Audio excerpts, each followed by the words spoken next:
For many people, social media is an essential part of everyday life.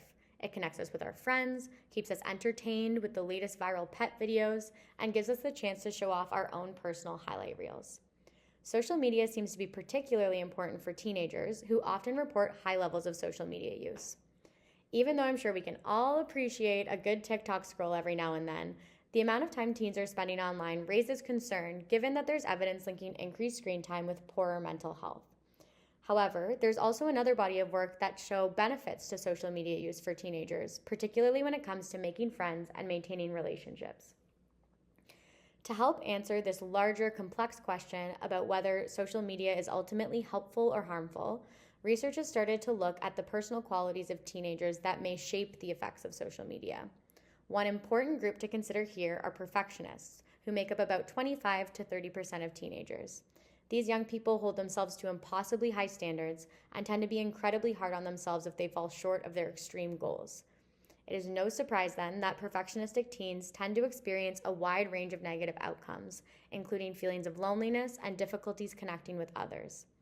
These findings have led researchers to think that perfectionists may have one of two experiences on social media. On the one hand, they might feel highly disconnected from others online, just like they tend to in person. But on the other hand, it's possible that teen perfectionists may be drawn towards connecting with online communities to make up for their disconnection from those around them. However, researchers have yet to explore these possibilities. So to help fill this gap, we interviewed teenage perfectionists about their social media use to see whether they find it to be helpful or harmful in connecting with others. Most of the perfectionists that we spoke with described feeling deeply disconnected from their friends online, and told us that they found social media to be very stressful due to the lack of social cues. These perfectionists were very worried about whether or not they were making the perfect social moves, and the positive social cues they can get face-to-face, like laughing, smiling, and nodding, seemed to reassure them that their friendships are on the right track. But on social media, where they don't get these kinds of cues, they're left feeling in the dark about the quality of their interactions, causing high levels of anxiety. However, there was a small group of perfectionists who told us that they were actually very well connected to people they met online.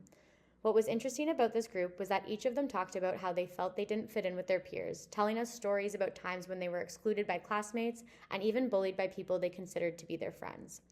As a result, each of these teens sought out online groups on platforms like Twitter, Discord, and Reddit, where they met other teens that shared their interests and values, leading them to feel like they were part of a community where they belonged. Altogether, our study paints a complex picture of social media use for teenage perfectionists, suggesting that it can have both benefits and drawbacks that must be weighed on an individual basis when aiming to support perfectionistic youth.